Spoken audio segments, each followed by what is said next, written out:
Hello again, everybody, and welcome to our MPTV Coaches Show. Ryan Lindley here with Eric Myers and Coach. We'll start with baseball. You know, obviously, we talked about last week how close the postseason is getting. We've had a couple postseason events, but baseball finishing up the regular season this week. Yeah, I mean, we've had a big thing. Split with Dunlap last week, and then went to Moline, beat them on Thursday. Lost to East Moline, real tough game right there. I think Coach Crawford would have liked to have that one back a little bit. Wrapping up conference action this week with the series versus Washington. First game did not go in our favor on Monday night, but so the last home game for the Potters is tonight at 7 p.m. Out there at Westwood Park. So if you have any opportunity to go out there and check it out, and then we're heading to regionals. That'll be next week, Wednesday. A week from when we're filming this, but it'll be Wednesday, May 24th. For those of you that want to get it on the calendar, 4:30 start against Peoria High. Yeah, for sure. And we're going to be out there broadcasting. So if you want to listen in, maybe you can't make it out to Westwood Park, but check out the NFHS network where you will hear these two voices on that. And we're going to play Peoria Central, good team. Yeah, I mean, it'll be interesting. I mean, we kind of were thinking Richwood, so if you go back and watch last week's show. We were wrong. No, we were wrong, so we will sit here and admit we were incorrect. But, the bracketologists don't always get it right when they try to predict the NCAA tournament, so that's all right. And I do think, truth be told, it's probably a little more favorable matchup playing Central than Richwood. So I think it's probably a good break for the Potters. It's definitely in our favor right there. So we'll win that, and then hopefully we'll go on to the next game. So bringing that, again, that'll be the second game if we do win that first one. You don't want to count count your chickens before they hatch, right, sometimes. So that'll be on Saturday. So we'll get that out there.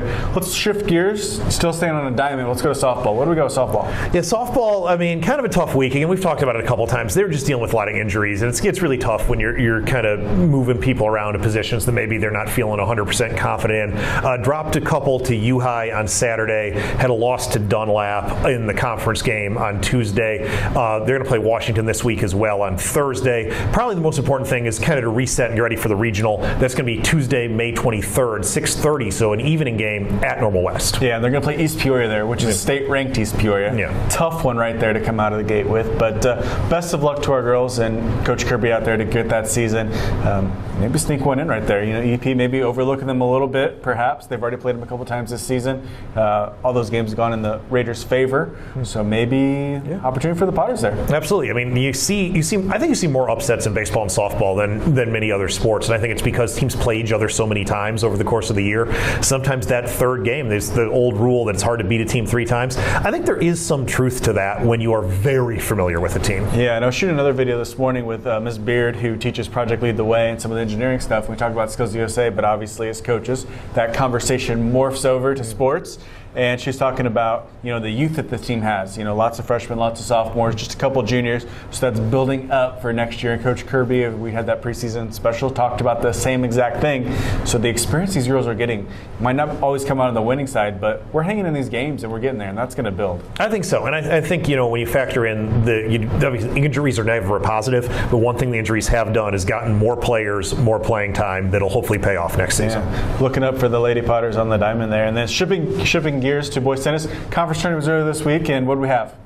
Tennis has been great all year, and nothing less in the conference tournament, right? Blake Shoemaker, Aiden Belsley, champions in doubles, so you got to feel really good about that. I mean, obviously, they're going to move on to sectionals now. It's not going to be an easy one. They're still going to have to match up with Dunlap. Unfortunately, it seems that you can't quite escape those Eagles. Oh, man. But, I mean, again, kind of that same thing. You play somebody multiple times, especially in a short window, you've got that opportunity to build. Yeah, and I feel like Dunlap, Morton, and Metamora are all within like a couple points of each other for that conference championship, so tough, and they're all in the same sectional, so they're all going to see each other again here 5/19, so Friday, so real right there.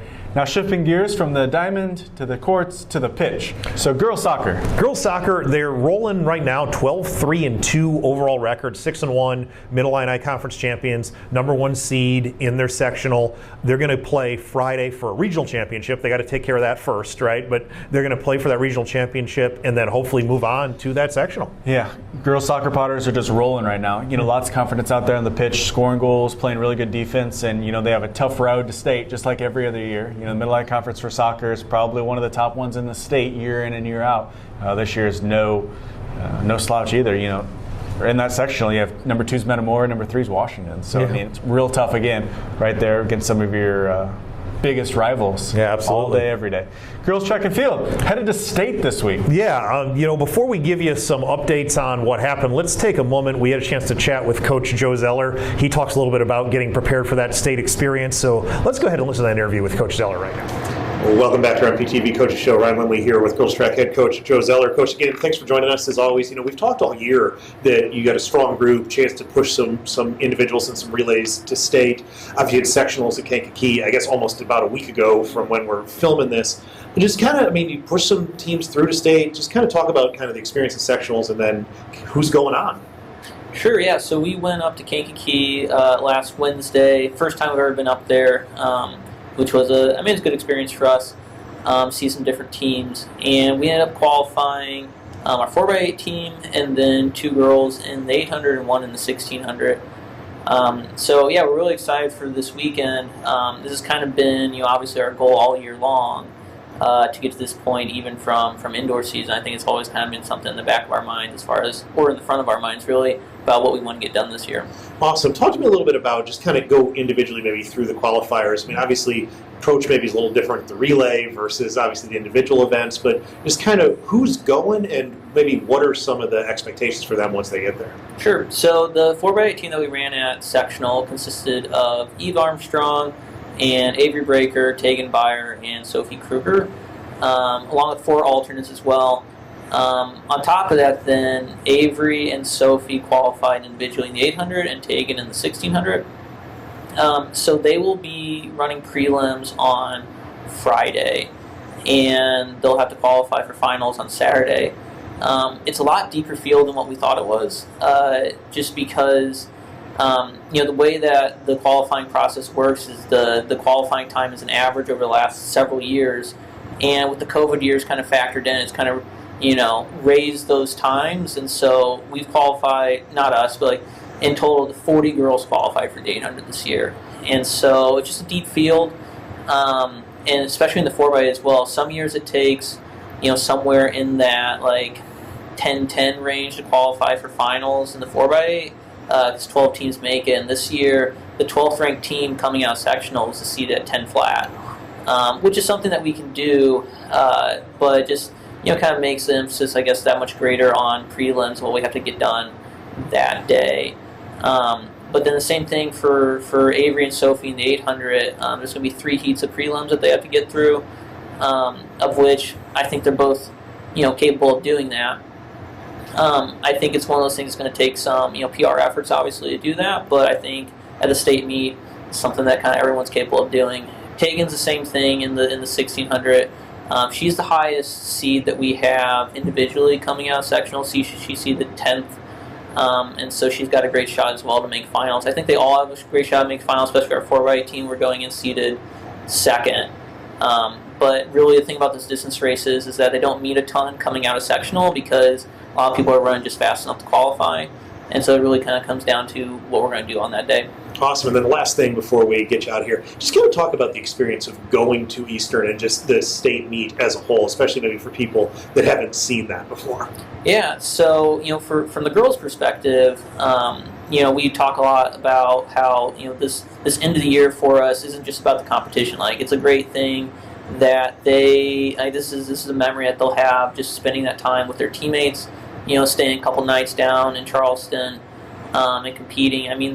We'll go down Thursday afternoon, not because it's not like cross country, they don't need to see the course, because it's just a track, but just kind of seeing that experience, being down the blue track at Eastern is something that it's a little bit daunting, especially, track and field's one of those things where we don't always have a ton of fans at it, but when you go to the state meet, this is an event that it's not just parents and people from the schools. There are going to be thousands of fans there, and because track in Illinois is one of the best places for track and field, and so yeah, lots of fans, electric atmosphere, and so it's something that really pushes, I think, a lot of those girls to perform to their best on that day. So yeah, it's a fun thing. It's one of those. There's a few state events I think they're kind of at the top of people's list for going to. I feel like cross country and track and maybe wrestling's the other one that kind of they're just great atmosphere. So we're really excited for that. Awesome. Well, best of luck to you. Best of luck to the girls. And stick around, folks. We'll be back right after this. As you can tell, Coach Zeller is super excited about heading over to that blue track there at East Illinois University, which is going to be Thursday, Friday, Saturday. So a lot of opportunity there for our girls to succeed. He mentioned, the 4x800 relay has already set a couple school records in that, of Armstrong, Kruger, Beyer, and Breaker. And then Avery Breaker and Sophie Kruger both going in the 800 and taking Beyer in the 1600. He has lots of hope for all of them, top 10 times right there. Yeah, absolutely. And, we were talking to him after the interview, and one of the things he mentioned was talking to some of the alums who had competed at the state meet and getting their feedback and kind of passing that along to the girls before they stepped out and ran on that blue track. And I think that's really a cool idea on his part to kind of make those connections with his alumni base, but also just to get the advice from people that have been there. I think it's a great idea. Think about it, it's trying to we talk about it all the time as coaches. How can we better motivate our student athletes, to perform, right? Sometimes they don't always have that intrinsic, I want to do more, I want to do more, I want to do more. Hearing from the best is, one of those awesome things. I wonder if you reached out to state champion, former alumni Lauren Dorr. What do you think? You'd think. Obviously, Lauren obviously had a tremendous run in her experience there, and just been so many. And this is credit to Coach Ziller. We were joking with him that he may be our most common guest on the Coaches Show, but it's a credit to him that he's developed excellent student athletes in both the track and the cross country program during his tenure. Not to mention, he's not afraid of the camera, so that's positive. And then the last thing we have, boys track and field are actually going to compete. We're filming this on Wednesday, May 17th, and they're going to be competing today at Dunlap. So postseason starts for them as well. Yeah, and I had a chance to talk with Coach Tucker last week, and he said, the sectional approach is you don't necessarily roll to try to get as many points as possible like you would in a conference meet, but you want to get as many people out of the sectional to state as possible. So you try to set up your lineup to get the best chance to qualify for state. So we know the Potters are going to put their best foot forward, and it's a 1 p.m. start today at Dunlap. So hopefully on next week's show we'll be able to talk about some boys track and field athletes heading to state. For sure. I think we're going to have that opportunity. We have some really good middle and distance runners right there. So maybe we can sneak a couple more through and make it a good one for the Potters. So Coach, any final thoughts? Just again, great week. Obviously really excited to get out there next week and broadcast some baseball. Yeah, it's been a while. So, make sure folks, if you can't get out there, like Coach said, you're listening to us on the FHS Network and watching, obviously, on the FHS Network. If you can get out there, it'd be great. Should be a great afternoon of baseball at Westwood Park. Again, that's May 24th. It's 4:30 start for the Potters in Peoria Central.